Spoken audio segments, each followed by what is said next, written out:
सबसे पहले हम लोग बात कर लेते हैं ड्रेनेज सिस्टम के बारे में। तो ड्रेनेज सिस्टम क्या होता है? ड्रेनेज सिस्टम उसे कहते हैं कि जिस एरिया से रिवर निकलता है, रिवर फ्लो करता है, उस पूरे एरिया को क्या कहते हैं? Drainage system. जैसे कि यहाँ पे एग्जांपल के थ्रू समझ लीजिए, यह एक हो गया रिवर। यह रिवर यहाँ से निकल रहा है, तो यह इसके साथ भी ट्रिब्यूटरी भी इसके निकल रहे हैं। तो यह जो पूरा सिस्टम है इसी को कहते हैं ड्रेनेज सिस्टम। आई होप आपको ड्रेनेज सिस्टम समझ में आ गया होगा। तो अब बात कर लेते हैं ड्रेनेज बेसिन के बारे में। तो ड्रेनेज बेसिन क्या होता है? ड्रेनेज बेसिन उसे कहते हैं जिस एरिया से वाटर रिवर निकलता है, शुरुआत करता है। तो मान लीजिए जैसे कि यहाँ से रिवर क्या हो रहा है? फ्लो हो रहा है, तो इस एरिया को कहेंगे ड्रेनेज बेसिन। जिस पॉइंट से, जिस एरिया से रिवर निकलता है उस एरिया को क्या कहते हैं? Drainage basin. उसके बाद आता है वाटर डिवाइड। वाटर डिवाइड क्या होता है? वाटर डिवाइड उसे कहते हैं जो दो रिवर्स को अलग करते हैं। जैसे मान लीजिए यहाँ पे यह एक रिवर हो गया और एक रिवर यह हो गया। इसके बीच में जो लैंड हो गए, माउंटेन होंगे या लैंड, कुछ भी हो सकते हैं। इसके बीच में लैंड, माउंटेन कुछ भी हो सकते हैं। तो यह जो पार्ट है इसी को कहते हैं वाटर डिवाइड। दो रिवर के बीच में जो जमीन रहता है, माउंटेन रहता है, वह दो रिवर को अलग करता है, उसी को कहते हैं वाटर डिवाइड। उसके बाद आता है जोर्ज। जोर्ज क्या होता है? यह बहुत आसान से आप समझ जाएंगे। तो जोर्ज किसे कहते हैं?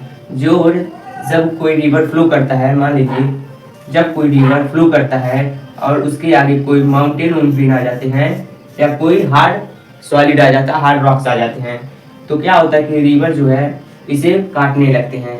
जब इसे काटते हैं तो इस तरह से जब ऐसे रिवर यहाँ से फ्लो करते हैं तो यह पूरा काट के गिरा देते हैं, जिसकी वजह से साइड साइड में माउंटेन बचा रहता है और बीच से यह वाटर रिवर जो है फ्लो करता है। तो इसी बीच के एरिया को कहते हैं जोर्ज।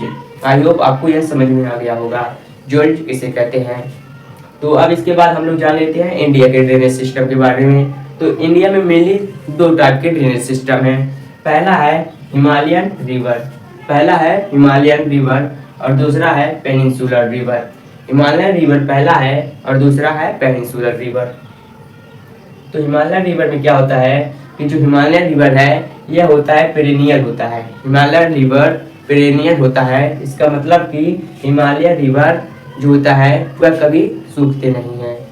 जो हिमालय के रिवर है वह कभी सूखते नहीं है। और जो यह पेनिनसुलर रिवर होता है, पेनिनसुलर रिवर यह सीजनल होता है, मतलब कि यह टाइम पे सूख जाता है। जब बरसात का मौसम रहता है तो यह पूरा जो समुद्र रहते हैं, तालाब रहते हैं, सब भरे रहते हैं। उसके बाद जैसे ही ड्राई सीजन आता है उसके बाद सब सूख जाते हैं, तो उसी को कहते हैं पेनिनसुलर रिवर्स।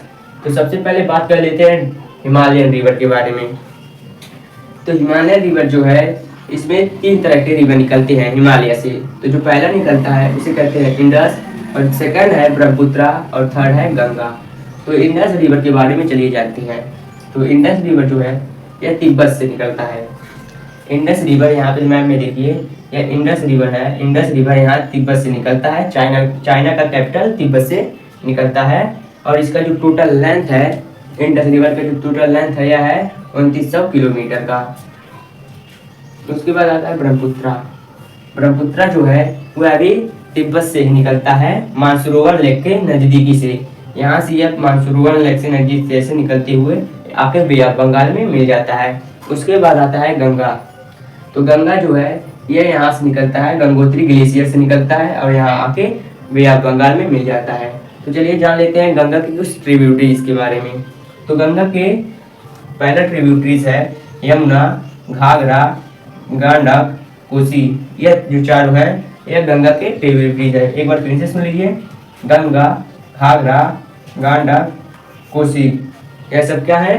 गंगा के ट्रिब्यूटरीज हैं। आई होप आपको इतना बात समझ में आ गया होगा। यह था इंट्रोडक्शन बेसिक। अब इसके बाद जो लेक्चर बनेगा वह एकदम एडवांस रहेगा और उसमें हम लोग मैप के थ्रू हर एक पार्ट को देखेंगे। तो अगर ये वीडियो आपको अच्छा लगा होगा चैनल को सब्सक्राइब कर लीजिएगा। अगर टेलीग्राम चैनल पे आप नहीं जुड़े हैं तो टेलीग्राम चैनल पे जुड़ जाइएगा। टेलीग्राम चैनल का नाम है शिवम एडुटेनमेंट।